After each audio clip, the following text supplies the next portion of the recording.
जिसने यहां सूर्य भगवान को प्रातः काल उठ करके जलांजलि दी है,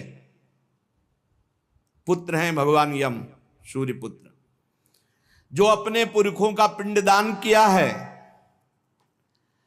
जो समय समय पर अपने पूज्य जनों को, गुरुजनों को, संतों को अपने घर में बुलाकर भोजन पवाया है, जो बुजुर्गों को तेल मालिश करके, जैसे उन्होंने हमें तेल मालिश करके पुष्ट किया, ऐसे वृद्ध माता पिता के जो चरण दबाना है, शरीर पर तेल लगाना है, उनके वस्त्र धो देना, उनको भोजन कराना है, उसको वहां थोड़ा आदर मिलता है। बैठो, खान पान, थोड़ा सुख सुविधाएं, नरक से नहीं बचोगे। भगवत भाव के बिना नरक से नहीं बचोगे।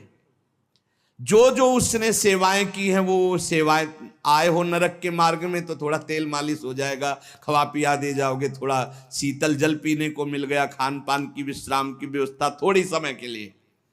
अरे इसीलिए जय श्री हरिवंश नरक गति दो, ये जो अपने माता पिता को गाली देते हैं, जो मनमानी आचरण करते हैं ना, खूब अच्छे से तृप्त होते हैं। अब बात ये कि याद नहीं रहती ना, जैसे गर्भ की बात याद नहीं, यार गर्भ की बात याद आ जाए तो तुम भजन के सिवा कुछ नहीं करोगे। मरने की बात याद आ जाए कि पीछे जब मरे थे तो कितना कष्ट हुआ, मां के गर्भ में रहे कितना कष्ट हुआ, ऐसी जेल तो है ही नहीं मां के गर्भ जैसी। विचार करके देखो। अब वो मृतक जीव जो जो सुविधाएं दान की थी, वो उसे कुछ दिन के लिए वहां सैया मिल गई, भोजन मिल गया, विश्राम मिल गया, कुछ दिन के लिए। भाई बहुत होश में, दान पुण्य के भरोसे मत रहना। जो मनुष्य यहां छत्र दान किया है किसी को, श्री जी को, बिहारी जी को, गुरुजनों को, आचार्य जनों को छत्र दान किया, तो जब वो जाता है तो ऊपर के ताप से बच सकता है, उसे वही छत्र मिलेगा। और जो किसी को, पूज्य जनों को पादुकाएं दान की है, फिर उसको पादुका, अगर अन्न दान किया है तो रोग के भोजन, ये मोक्ष नहीं, कल्याण नहीं, दान पुण्य से नहीं होता, ध्यान दीजिए। हां, उस भारी संकट के समय में तुम्हें भोजन मिल जाएगा, पौशाला खोला, पानी पिलाया तो तुम्हें पानी मिल जाएगा। और जो मूर्ख यहां आकर के ये सब नहीं किया तो जाना उसको भी यमपुरी है। भजन के बिना यमपुरी से नहीं बच सकते, दान पुण्य करके। अवश्य में भोक्तव्यम कृतम कर्म शुभा शुभम, इसीलिए समझ लो, सोचते हो कि हमने दान पुण्य कर दिया, हमारे लिए विमान आएगा परम पद का, जाना नरक ही पड़ेगा। बारी मथे घृत होए बरु सिकताते बरु तेल, बिनु हरि भजन न भवतरी या सिद्धांत पेल। भजन के बिना नहीं, इसलिए कह राधा राधा राधा। अब इस प्रकार की यात्रा, अनेक प्रकार से कष्ट भोगता हुआ पाप पीड़ित जीव धर्मराज के नगर में पहुंचा। अब वहां सेकंड के कम हिस्से में हिसाब हो जाता है। ऐसा थोड़ा क्या नाम है, कहां से लाए हो, क्या क्या किया, ऐसा नहीं, एक सेकंड के कम हिस्से में बहुत लाइन लगी हुआ। यम यातना के शरीर में भारी कष्ट भोगता हुआ जीव, दाह का अनुभव करता हुआ, कांपता हुआ, भयंकर वेदना से युक्त सामने खड़ा हुआ। देखते ही निर्णय हो गया। अब वहां से उसको उसके कर्म के अनुसार नरकों में ले जाया जाता है। अब जब वो पुण्य खत्म हुआ उनका, तो यमदूत उनको साथ लेकर गए। 12 दिन तक उसको पुण्यों के भोग का अवसर मिलता, तभी तक 13वीं तक कहते हैं जीव को नरक की गति नहीं दी जाती। 12 दिन तक उसको होगा कोई विश्रामालय, उसमें रखा जाता है। 12 दिन तक जो पुण्य सुकृत हुए उनको भोग लो, अभी आराम कर लो, नरक आए हो। अब नरक में प्रवेश होगा 13वीं के बाद, तभी कहा जाता है जल्दी जल्दी 12-13 दिन खूब पुण्य कर लो, उसको दान करो आत्मा को, तो उसकी उन्नति हो जाएगी। कोई ये झूठी बातें नहीं है। और राधा नाम बोल दिया एक बार तो इसके बराबर कौन सा पुण्य होगा। यमराज के खाते में पुण्य वाला है ही नहीं ऐसा जितना राधा। अरे जाना ही नहीं पड़ेगा भैया, राधा नाम जिसकी जिह्वा से निकला, अनुल्लिख्यानंतानपि तदपराधान मधुपति। इसीलिए तो गरज कर कहते हैं, अब जिनको नरक भोगना है वो नहीं सुनेंगे भगवान नाम महिमा, भगवान नाम जप नहीं करेंगे। 12 दिन के बाद 12 दिन तक वो अपने घर के वालों के दिए हुए पुण्य आदि जो उसको भोगता है। फिर जब पिंडदान हो जाता है 13वीं, तब तत्र यद बांधवस्तोयम प्रयच्छन्ति तिलैः सह यच्च पिंडम प्रयच्छन्ति नियमानस्तदनुते तैलाभ्यांगो बांधवानां मंग संवाहनम चयत तेन चाप्याप्यते जंतुर यच्चास्नन्ति सुबांधवाः। जब शरीर छूटता है उस समय से बहुत होश में रहो, सब कुछ मिलेगा उसको। जीवात्मा जो छाती के पास बैठ के ले नाक बहा रहे हैं, आंस बहा रहे हैं, यही पीने को मिलेगा उसको। बहुत होश में राधा राधा, कम जिंदगी में वो नहीं जपा तो तुम तो कीर्तन कर ले, वो मिलेगा फल उसको। 12-13 दिन का ऐसा हिसाब रखा जाता है कि बांधोजन परिवार के लेकिन भजन नहीं करेंगे, रोना धोना। मृत्यु से 12 दिन बीतने के पश्चात यमपुरी को खींच कर ले जाया जाता है उस जीव को। अरे यमपुरी भैया हुआ जैसे जेल पहुंचे, कोई थप्पड़ लग रहा है, कोई डंडा लग, वो देखे कि प्राण छूट जाते कि हमारे ये दुर्दशा। मरना नहीं खास बात है, यमराज की यमपुरी को देखते ही प्राण सूख गए। कोई काटा जा रहा है, कोई कोल्हू में पेरा जा रहा है, कोई पकौड़े की तरह तला जा रहा है, हाहाकार मचा। मरना किसी को है नहीं। मृत्यु काल ये सब वहां नजर आ रहे हैं। मूर्तिमान मृत्यु, मूर्तिमान काल जो यमपुरी में दंड हो रहा है। काजल की राशि के समान, जैसे काजल के पहाड़ ऐसे यमदूत हैं कि ऐसे पचका दे तुम्हें, ऐसे नींबू जैसे नहीं निचोड़ा जाता, ऐसे निचोड़ दिए, फिर छोड़ दिए, फिर वो जी गया, फिर निचोड़ दिए।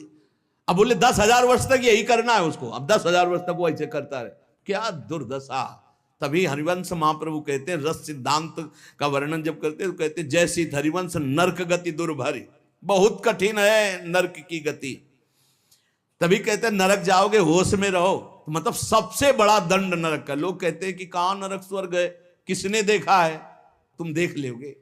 ऐसे आचरण रख रहे हो जो संतों की अवहेलना कर रहे हो, शास्त्र की अवहेलना करे, भगवान को अवहेलना कर रहे हो, अपने आप देख लोगे पर बताने नहीं आओगे। बस खास बात ये है। और भौहें कैसी? टेढ़ी भौहें, काजल के समान काले, और विकराल मुख, लंबी दाढ़ें, कुरूप, आवाज भीषण भयंकर, और रोम ऐसे जैसे बंबूल के कांटे कि अगर ऐसे कर दे तो पूरा शरीर छेद जाए, ऐसे दूत। विशाल भुजाएं, पुष्ट भुजाएं, और सब यम दंड यम पास लिए हुए, बड़े भयंकर।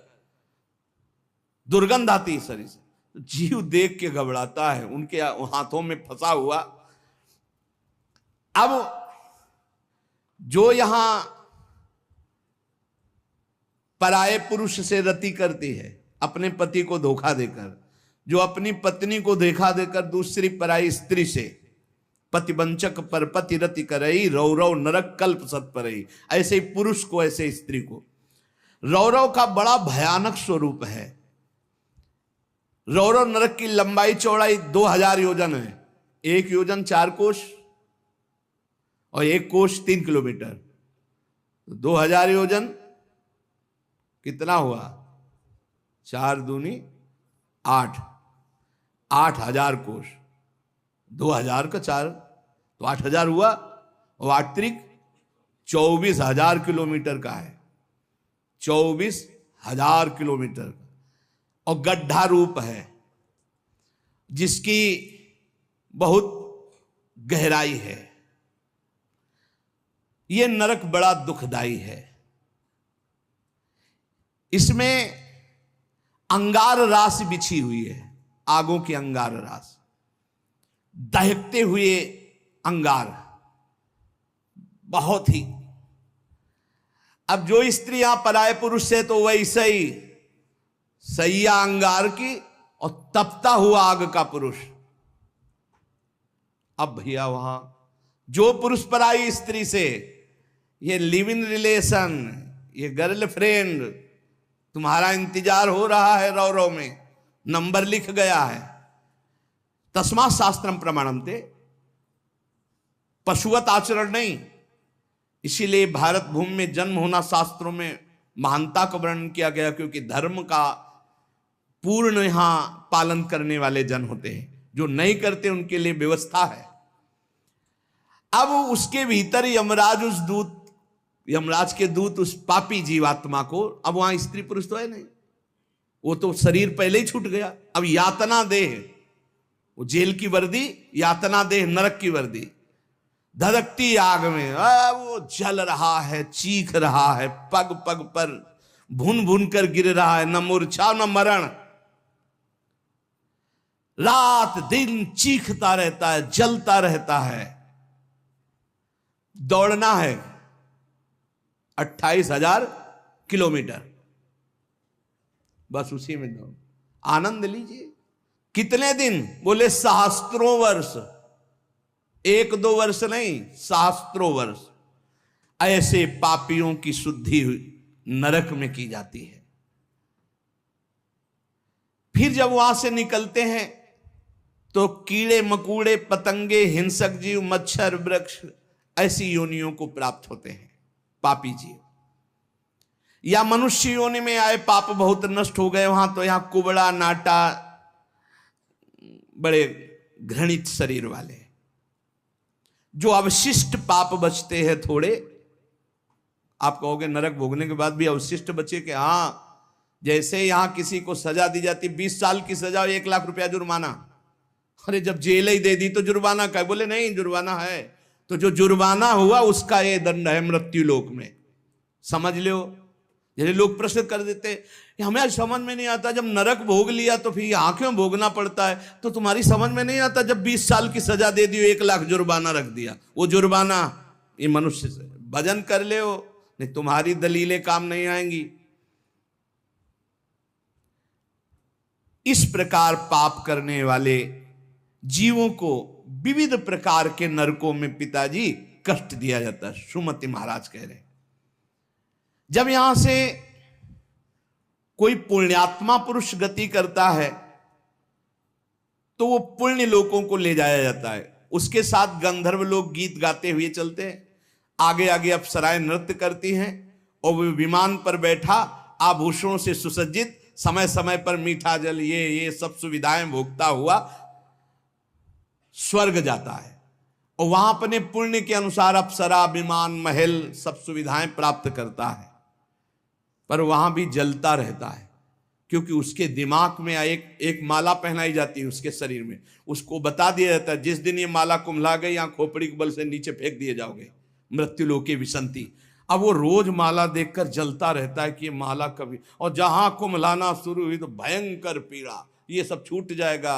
अप्सरा, महल, बड़ी सुख सुविधा में आसक्ति, और वो सब छूट जाएगी।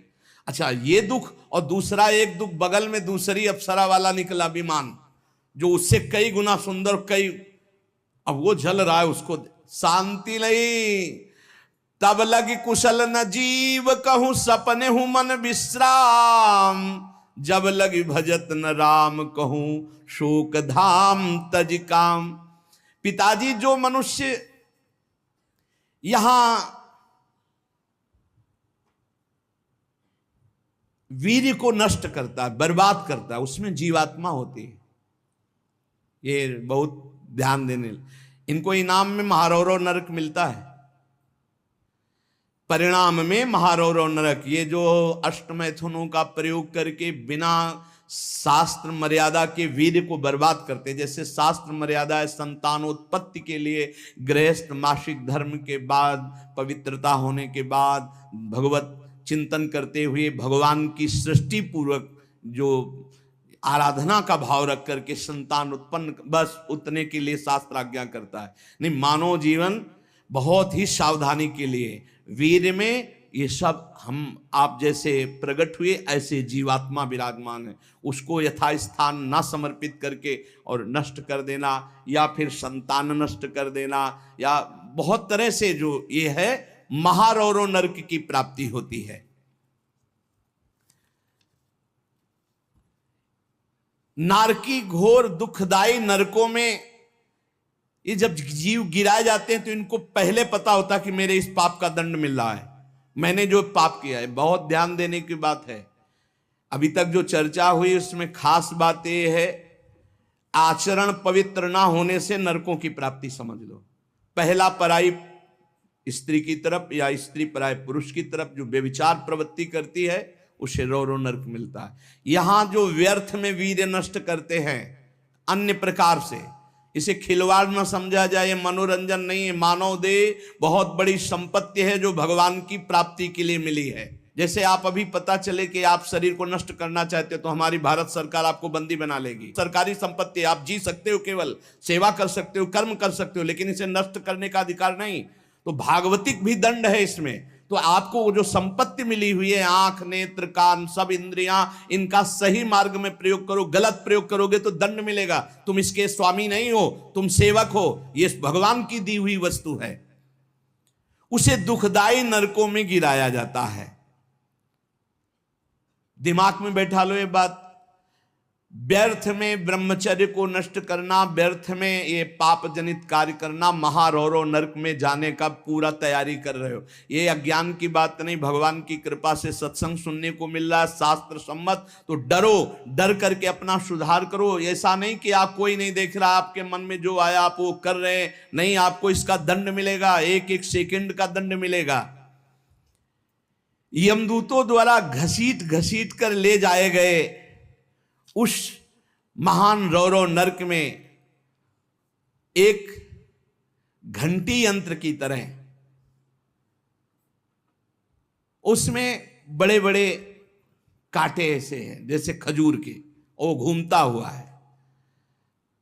इसका विस्तार 12,000 योजन है। बरचौक 48,000 कोष, 12,000 योजन। तांबे की सी तपती हुई, धधकती हुई भूमि, और उसमें बिजली जैसा यंत्र घूमने, और बड़े बड़े खजूर जैसे कांटे, और ऊपर से उसमें फेंक दिया। तड़पता है ऐसे, बस उसी में तड़पते घूमते रहो। अरे बड़ा कष्ट में, वहां मरना नहीं है, तो वहां पूरा खेल बहुत कष्ट का है। नीचे से धधकती आग, ऊपर से राउंड करने वाला बिजली का जैसे झूला, और उसमें बड़े बड़े कांटे, अब फेंक दिया गया, और तड़प कर दूसरी तरफ गिरता है तो कांटे कांटे कांटे, नीचे गिरता है तो आग, फिर उठाकर उसके वो उसमें मनमानी आचरण नहीं। यमदूत उसके हाथ पैर बांध देते हैं, फिर उसमें डालते हैं। इसी महारौरव नरक में एक स्थान, उसी 12,000 योजन वाले में, कौवा, बगुला, बिच्छू, मच्छर, गिद्ध, और इन सबकी चोंचें, पूंछ सब लोहे की जैसी, वज्र जैसी कठोर, उसे नोचवाया जाता है। किसको? ये जो नहीं भूंज के मुर्गा, मुर्गी, बकरी, बकरा नहीं, बड़े स्वाद से बोले वो चिमटी से खाते हैं ऐसे, वैसे चिमटी जैसी नोच, जिंदा नोच नोच के, वो उसमें वहां कोई बचाने वाला नहीं। इसलिए कह रहे मान जाओ, बंद कर दो, अब लो नसानी, अब ना न सही हो। इतने बड़े तुम भारत लेवल के, विश्व लेवल के महावीर नहीं बनोगे मुर्गा, बकरी और अंडा खा करके कि हाँ तुम्हारी जय हो जाएगी, पराजय हो जाएगी। बंद कर दे रे। ये मांस मछली जीवों की हत्या करना, मनुष्य जन्म बहुत सुंदर मिला है भगवत प्राप्ति के लिए। जिनके कानों में पड़ रहे हो, हाथ जोड़कर प्रार्थना है, रौरव नरक, महारौरव नरक की तैयारी मत करो, ये मुर्गा मछली बंद कर दो। इतने बड़े बलवान नहीं हो जाओगे कि यमदूतों को पटक दो। यमराज के पास लौट के गए, बोले बहुत धुनाई हुई है। वो तो केवल हरि पार्षद कर सकते, दूसरे ले। नारायण पुकारा तो हरि पार्षद आ गए, बचा लिया उसे। समझो, कौवे, बगुले, बिच्छू, मच्छर, गिद्ध, ऐसे मच्छर ऐसा जो पूरा ऐसे इंजेक्शन जैसे बड़े बड़े ऐसे वज्र के समान, जिनकी चोचें मार मार करके नोचते हैं। अब वो व्याकुल छटपटाता है। आप जब कर्म सुधारने थे तब तो मनमानी आचरण करते हो। ये बहुत संभल के, ये हम इसीलिए सुना रहे हैं कि जो नहीं समझ रहे कुछ नहीं, देख लेना भैया, देख लेना। बोले कि यहां कोई देखने को मिलता है? हाँ देखने को मिलता है। मर्सरीज गाड़ी में लग गई आग, वो अंदर है, जिंदा भुन गए। ये क्या है तुम्हें समझ में नहीं आ रहा है? तुम जिंदा भूंज के खाते हो तो समय तुम्हें जिंदा भूंज देगा। तुम दूसरे को काट के खाते हो, एक्सीडेंट हुआ, यहां घुसा यहां घुसा, निकलने के चांस नहीं, तड़प कर मरो। कर्म को अवश्य में भोक्तव्यम कृतम कर्म शुभाशुभम। किस जन्म का कौन सा कर्म तुम्हें दंड दे दे, डरो। यहां सब कुछ दिखाई दे रहा है, तुम आंख खोल करके देख लो। एक बेटा है जो जीवन भर सुख देता है, एक बेटा है जो जीवन भर दुख देता है। एक पत्नी है जो देखते ही हृदय आनंदित हो जाए घर में जाते, और एक है कि देखते ही जलकर भून जाओ। एक पति है जो पूरे जीवन सुख देता है, एक है कि जीना मुश्किल। ये सब कर्मों का फल भोगना पड़ता है। अब दूषित बुद्धि के कारण जो जो पाप किया, 10 करोड़ वर्ष दूसरों का मांस खाने वाले के ये गिद्धादि नोच नोच के खाते, मरना वहां है नहीं। खा गए फिर मांसोदय, फिर खा गए फिर मांसोदय, होश में। अरे कुछ ना हो भैया, नमक रोटी खाओ, संयम से रहो तो बढ़िया बल आ जाएगा। शरीर में बल को तो तुम नष्ट कर रहे, ऊपर से डालने से क्या होगा। पक्का कहते हैं अगर आप 10 वर्ष ब्रह्मचर्य रहो तो तुम्हारे अंदर ऐसी सामर्थ्य आ जाएगी कि क्या करूं, कहां कहां कौन सी मेहनत करूं, ऐसा तुम्हारे अंदर आने लगेगा। बचपन से ही धर्म विरुद्ध आचरण। अरे इंद्रियों को वश में करने के लिए मुर्गा मछली वाली ताकत थोड़ी चाहिए, पवित्रता की ताकत चाहिए। ये मन के गुलाम, इंद्रियों के गुलाम पाप कर्म 10 करोड़ वर्ष भोगने पर फिर उसको मनुष्य लोक में भेजा जाता है। और फिर कैसे भेजा, मुर्गा बना के। फिर वो चाकू, समझ रहे हो ना, जिसको तुमने काटा था, फिर बहुत बड़ा। इसीलिए कहा गया, सेवक जी महाराज करें, संस्कृति मांझ बरियाय के पायो मानुष दे वृथाकत पार। अरे संस्कृति चक्र को रोक के भगवान कृपा करके तुम्हें मनुष्य दे दिए, और सत्संग भी सुना रहे कि हमें पता नहीं था, तो आप पाप कर्म करना बंद कर दो। देखो कैसे घृणित पदार्थ खाते। अंडे में क्या भरा है, कितना दलित दूर। हाँ बोले हम बलवान बन रहे, विटामिन पी रहे हैं। क्या करें। हाँ मतलब गजब, उल्टी हो जाए देख के। अंडे में जो भरा है उल्टी हो जाए देख के। कर्म काल तुम्हें दंड देगा। मान लो जीवों के प्रति दया का भाव सबसे बड़ा धर्म है। परहित सरिस धर्म नहीं, जीवे दया, जीव पर दया करो। ये जो अपराध कर रहे हो, अरे भाई एक एक जैसे चबेना चबाते हैं ना, ऐसे मछली चावल खाते हैं। जिंदे खाएंगे यमदूत वहां, ये सब यमदूते हैं जो बड़ी बड़ी चोच वाले। अब महारौरों के कष्ट को कैसे तुम्हें बताए। उसी के बगल में है शिवातम नामक एक नरक, जहां भीषण सर्दी ही सर्दी, इधर जलता हुआ और घूमता चक्र ऐसे, फिर बगल में ही एक गिद्ध हो, ये सब, और उसके बगल में शिवातम नामक नरक, रौरव नरक के बराबर में ही है। घोर अंधकार, भीषण सर्दी और दम घुटने वाली गैस। अरे ऐसे ऐसे नरकों का वर्णन पूरा तो आज हो ही नहीं सकता है, केवल बानगी भर दे रहे हैं तुम्हें। घोर अंधकार, भीषण सर्दी और जहरीली गैस, शिवातम नामक नरक। अब वहां छोड़ दिया गया। अब वो कांपते हैं, सांस लेने में वो जहरीली गैस उनकी दम, मरना वहां है नहीं, और सब अंधेरा है, सब एक दूसरे को। और ये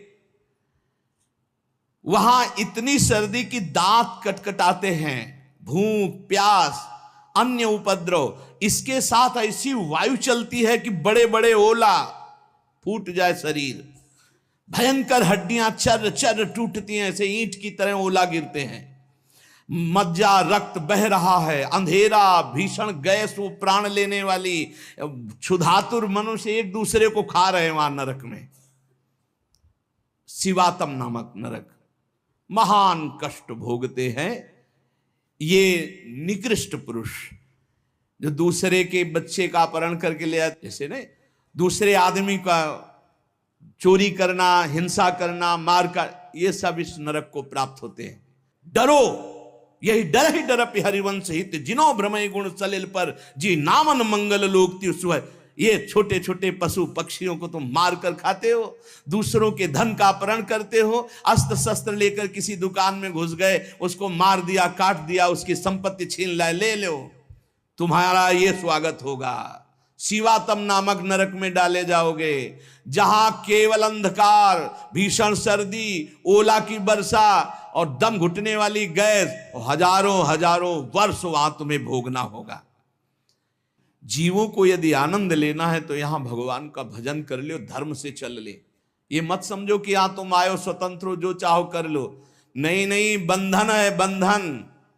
आप किसी की नजर में हो, हर समय आपके ऊपर सीसी कैमरा लगा हुआ है, आप एक एक चेष्टा जो कर रहे हो उसका आपको दंड या सुकृत पुरस्कार मिलेगा। और अगर भजन कर ले गए तो भगवान की प्राप्ति होगी। जो भगवान का नाम जपते हैं, भगवान के आश्रित हैं, तो भगवान ने कहा अभी जो भी हो गया चिंता मत करो, पीछे जो हो गया सब राधा राधा। भगवान के वचन कभी मिथ्या नहीं होते।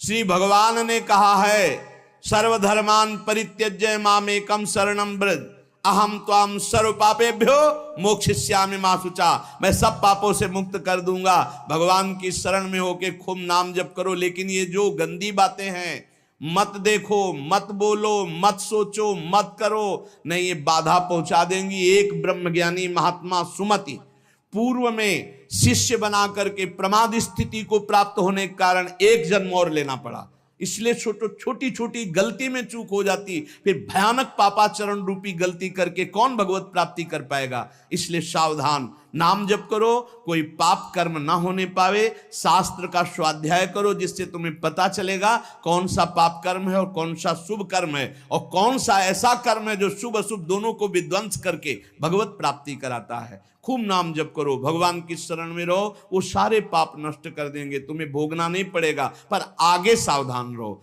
पाप उसी के नष्ट होते हैं जो अब लो नसानी अब ना नसई हो। आज तक किया आगे नहीं करूंगा, वही पवित्र होता है। तो ये संकल्प लो, ये नियम लो, ये भगवान से प्रार्थना करो कि हमारे द्वारा किसी का अहित न हो, किसी का अमंगल न हो। हर जीव जीना चाहता है, हर जीव सुखी होना चाहता है। तुम उन्हीं जीवों को दुख देकर कैसे सुखी हो सकते हो। इसलिए सावधान, अपनी जीव को संभालो, अपनी जनेंद्री को संभालो, अपनी बुद्धि को संभालो, खूब नाम जप करो। शेष चर्चा आगे।